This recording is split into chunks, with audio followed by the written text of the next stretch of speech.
جمهور الاهلي العظيم بدأ العد التنازلي على ماتش بيراميدز وعلى ماتش الزمالك بعديه وعلى بقيه ماتشات الدوري اللي الاهلي يقدر يحسم بيهم الدوري لو شويه تركيز وشويه جد وشويه نلعب بروح الفانيلا الحمراء واستعاده روح النسر من اول وجديد.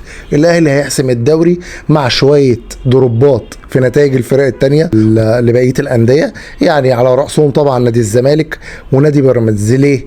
لان دلوقتي الفرق بين النادي الاهلي ونادي الزمالك يكاد يكون 5 نقط.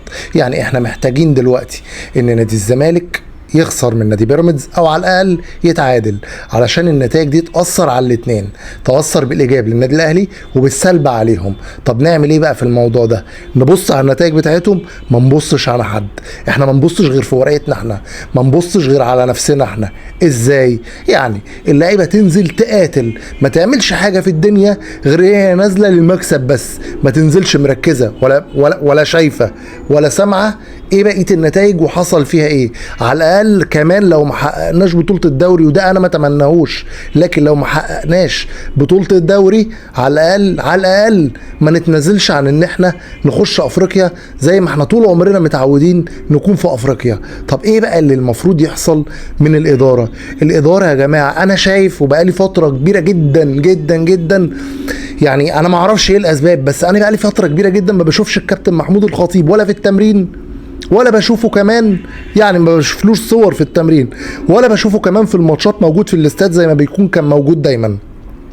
يمكن انا دلوقتي بشوف تواجده او بشوفه مثلا بيروح يسلم جوائز او الكلام ده كله في العاب الصالات. طب احنا يا كابتن محمود احنا بنقدرك، انت راجل اسطوره النادي كلاعب واسطورته كمان كرئيس نادي، لان في عصرك وفي وقتك يعني حتى ولو كنا غضبنا شويه من نتائج ومن سوء تعاقدات وحاجات، الا ان الواحد ما يقدرش ينكر ان اكتر رئيس نادي جه اتحقق في وقت وجوده وفي وقت يعني ككونه رئيس مجلس اداره النادي الاهلي نتائج وانجازات هو كابتن محمود، وما نقدرش ننكر ده.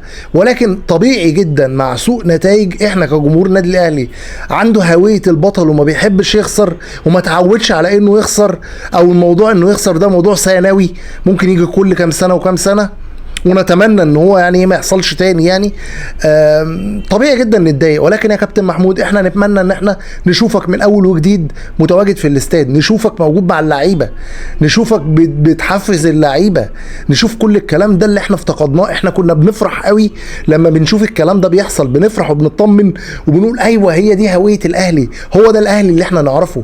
لكن يا جماعه انا دلوقتي بقيت احس يعني الموضوع حاسه كده ايه، ما بقاش فارق قوي عند بعض اللعيبه، او في لعيبه بتلعب وما عندهاش شغف او الكلام ده كله. يا جماعه لعيبه النادي الاهلي كانت بتنزل تاكل النجيله، كانت بتنزل تبهدل الدنيا والله العظيم بمهما كانت اللعيبه مين. احنا دلوقتي بيقال ان احنا عندنا فريق الاحلام، وانا شايف ان كانت اكبر غلطه في الدنيا ان ده يتصدر من بدايه الدوري، يتصدر ان احنا فريق الاحلام، يتصدر ان احنا فريق اي فرقه هتلعبه او هتقابله اقل فرقه هتتغلب 4-0 او 5-0. لا، الكلام ده هو اللي خلى المستوى وصل للي احنا فيه ده، والاداء اللي احنا فيه ده، الاداء المخيب ده. يا جماعه احنا مش باقي لنا غير بطوله الدوري ده، يعني البطوله المفضله للنادي الاهلي، زيه كده زي بطوله افريقيا، واحنا خسرنا بطوله افريقيا السنه دي والسنه اللي قبلها كمان. معقوله هنخسر الدوري كمان؟ معقوله هنطلع من الموسم ده بموسم صفري؟